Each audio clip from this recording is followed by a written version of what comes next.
दोस्तों, कैसे उम्मीद करता हूँ आप बहुत ही अच्छे होंगे। तो आज के इस वीडियो में हम ये चीज़ जानकारी देने वाले हैं कि कभी भी हम किसी भी बाइक की अगर मान लीजिए इंजन का ओपन करते हैं, ओपन करने के साथ साथ उसका हम फुल इंजन का काम करते हैं, काम यानी कि अच्छी तरीके से रिंग पिस्टन या बोर कराते हैं, न्यू ब्लॉक किट डालते हैं। और ब्लॉक किट डालने के बाद कुछ टाइम बाद क्या होता है, जब 500-1000 किलोमीटर चलता है तो उसका जो स्पार्क प्लग होता है वो यानी कि गीलापन निकलने लगता है और इसी के साथ साथ जो हमारा इंजन ऑयल है वो कम होने लगता है, वाइट स्मोक भी देने लगता है। इस तरीके से यानी कि प्रॉब्लम करती है। आखिर इस तरीके से प्रॉब्लम को लेकर हमें कैसे सॉल्व करना है और इसमें हमें क्या क्या काम करना है, तो चलिए दोस्तों फटाफट से हम वीडियो को शुरू करते हैं। और इससे पहले चैनल पे नए हैं तो एक बार जरूर हमारे चैनल को सब्सक्राइब करके बेल आइकन घंटी को प्रेस करें, ताकि आगे इस तरीके से और भी जो अच्छी जानकारी आए आप तक पहुँचे और आप हमारे वीडियो देखें और काम करें। चलिए कोई सा ही बाइक होंडा शाइन ले लीजिए कि मान के चलिए मैं ऐसा नहीं कि सिर्फ होंडा शाइन के बारे में ही बात कर रहा हूँ, कोई सा ही बाइक हो, हर बाइक में हमारा ऐसी प्रॉब्लम आता है कि हमने इंजन बनाया और फिर बाद में वो सक्सेस नहीं होता है।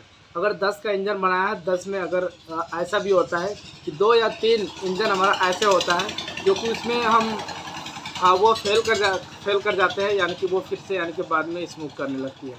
तो आखिर ऐसा क्या प्रॉब्लम होता है, तो इसी पे हम बात करेंगे। और चलिए तो मान के चलिए हमारे पास होंडा की शाइन बाइक है और इसमें हमने इंजन का वाइट स्मोक को लेकर प्रॉब्लम है। वाइट स्मोक को जब भी प्रॉब्लम आता है तो उसमें हमें हेड सिलेंडर का काम करना होता है। तो हम हेड खोलते हैं, सिलेंडर खोलते हैं, तो हम काम क्या करते हैं, हेड के अंदर होता है तो हम पूरा सिलेंडर किट को चेंज करते हैं, और नहीं तो उसकी जो पिस्टन है उसे चेंज करके हम बोर कराते हैं। बोर कराने के साथ साथ जो वाइल वगैरह होता है उन सभी चीज़ों को हम चेंज करते हैं, गाइड वगैरह सभी चीज़ हम अच्छी तरीके से देखते हैं। तो इसमें हमें किस तरीके से, सबसे पहले हम ये चीज़ देखेंगे, आपको ये बताने वाले हैं कि जब भी आपको बोर कराना है तो क्रॉस बोर कराना है। और क्रॉस बोर के साथ साथ हमें जब भी यानी कि हम बोर करा के लेट वाले के पास से आते हैं तो उसमें हमें जो रिंग होता है हमारा, रिंग की हमें गैपिंग चेक करना होता है। रिंग की गैपिंग चेक करें, चारों पांचों रिंग की गैपिंग सही होना चाहिए। और जो पिस्टन है हमारा वो ज़्यादा टाइट और ज़्यादा लूज नहीं होना चाहिए, बिल्कुल मीडियम रहना चाहिए। इस तरीके से हमें करना है। और नया ब्लॉक किट अगर हम लेते हैं तो उसमें भी हमें रिंग पिस्टन को चेक करना होता है। रिंग अगर ज़्यादा आपको लगे कि गैपिंग है या ज़्यादा और भी कुछ आपको लगे कि रिंग में प्रॉब्लम है, तो आप उस रिंग को यानी कि चेंज कर दें उसी समय, यानी कि दूसरा रिंग आप लाके उसमें डाल दें, कुछ भी दिक्कत की बात नहीं है। जिस रिंग की फिनिशिंग सही है वही रिंग आपको डालना है। तो इस तरीके से करना है आपको रिंग के बारे में। और जो सिलेंडर होता है वो यानी कि कहीं से कुछ भी स्क्रैच वगैरह, कोई भी दाग धब्बा, कोई भी जंग वगैरह, ये सभी चीज़ यानी कि नहीं होना चाहिए, पूरा यानी कि क्लियर होना चाहिए। तो इतना करने के बाद फिर हम आते हैं हेड पे। हेड में हमें क्या करना होता है, जो हमारे रिंग होता है, पिस्टन होता है, रिंग पिस्टन में ये रिंग नहीं, सॉरी दोस्तों, जो हेड के अंदर जो हमारा फल होता है, वाइल होता है, गाइड होता है, तो आप नया फल लगा के उसकी जो गाइड है, गाइड के अंदर प्लेनिंग होना चाहिए। और गाइड में यानी कि कंप्रेसर होना चाहिए। कंप्रेसर आपको कैसे चेक करना है, इधर से फल डाल के हल्का यानी कि फल में यानी कि ऑयल आपको डालना है और उस तरफ से आपको सुराख बंद करना है। बंद करने के साथ साथ इस तरीके से वो फल को खींचना है, वो यानी कि पटाखे जैसा आवाज़ आता है तो उस तरीके से। और जैसे आप खींचेंगे तो वो अपने छोड़ेंगे, आप ऊपर खींच के तो वो अपने आप अंदर चला जाना चाहिए। इस तरीके से चेक करने के बाद अगर कंप्रेसर है उसमें तो फिर हमें बाद में परेशानी नहीं आती है। और इसी में हम कभी कभी क्या करते हैं, अगर हल्का फुल्का दिक्कत होता है तो हम छोड़ देते हैं, और वही हल्का फुल्का दिक्कत फिर बाद में इंजन बनने के बाद कुछ टाइम बाद 500-1000 किलोमीटर के बाद फिर हमारा इंजन ऑयल कम होने लगता है। तो इस तरीके से दिक्कत आता है।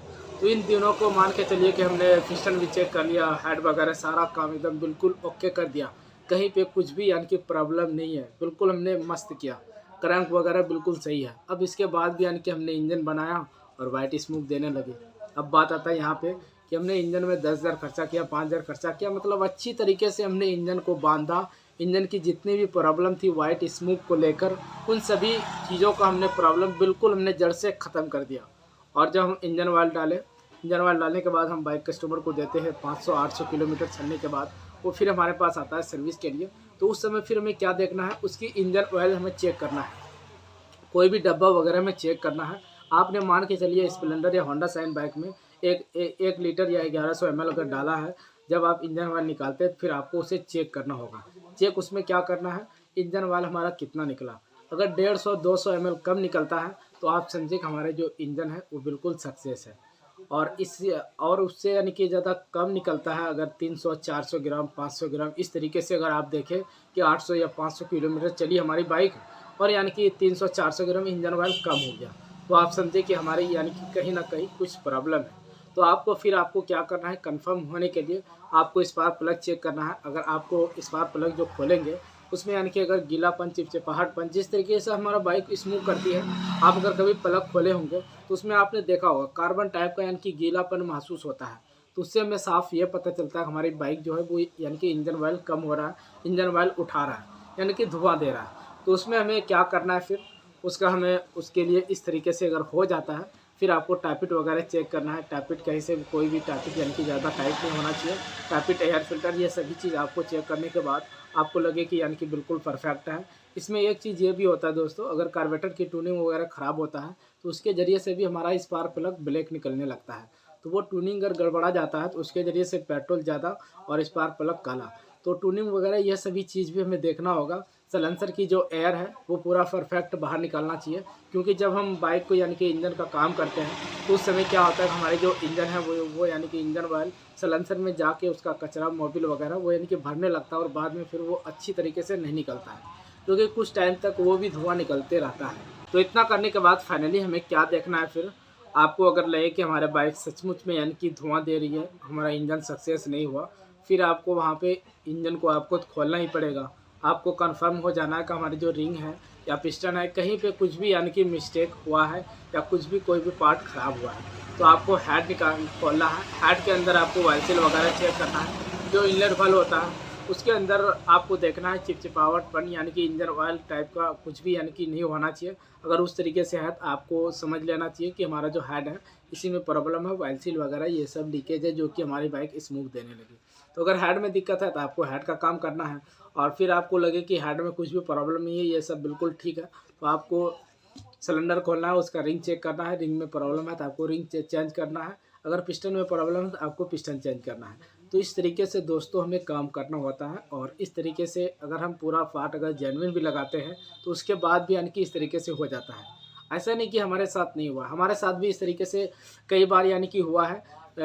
इससे पहले हमने करीब 2-2.5 महीना पहले एक पैशन प्रो बाइक का सिलेंडर चेंज किया, और उसका यानी कि 500-700 किलोमीटर चलने के बाद ही यानी कि 400 ml इस तरीके से इंजन ऑयल निकला। तो फिर हमने उसका जब इंजन को खोला तो हमने हार्ड के अंदर देखा कुछ भी यानी कि प्रॉब्लम नहीं है, और फिर यानी कि हमने सिलेंडर को चेक किया। सिलेंडर के अंदर रिंग भी ठीक था, पर उसकी जो पिस्टन है वो बहुत ही ज़्यादा प्ले हो गया था, और रिंग यानी कि जो पतला वाला रिंग होता है ऑयल रिंग, उस रिंग में काफ़ी ज़्यादा गैपिंग आ गया था। जो टॉप 1 टॉप 2 का होता है इसमें यानी कि उतना दिक्कत नहीं था। तो उसके लिए फिर हमने काम क्या किया, उसमें बोर करा के 25 नंबर का पिस्टन डाल दिया, और फिर वो बाइक अभी तक बिल्कुल सही चल रही है। तो इस तरीके से यानी कि किसी के साथ हो सकता है, ऐसा नहीं कि हम बड़े मैकेनिक हैं तो हमारे साथ इस तरीके से कभी नहीं हुआ है। ये सब चीज़ हमें नहीं सोचना चाहिए। तो चलिए दोस्तों, आज के वीडियो में बस इतनी ही जानकारी देना था। अब मिलते हैं नेक्स्ट वीडियो में, तब तक के लिए थैंक यू। और आप जाते जाते हमारे चैनल को एक बार जरूर सब्सक्राइब करें और बेल आइकन घंटी को प्रेस करें, और 50,000 सब्सक्राइबर पूरा करने में आप ज़्यादा से ज़्यादा मदद करें। तो चलिए गाइस, अब मिलते हैं अगले वीडियो में, तब तक के लिए थैंक यू। और भी अगर आपको कुछ भी पूछना हो आप हमें ज़रूर कमेंट करें, मैं आपको रिप्लाई देने के लिए बिल्कुल तैयार हूँ।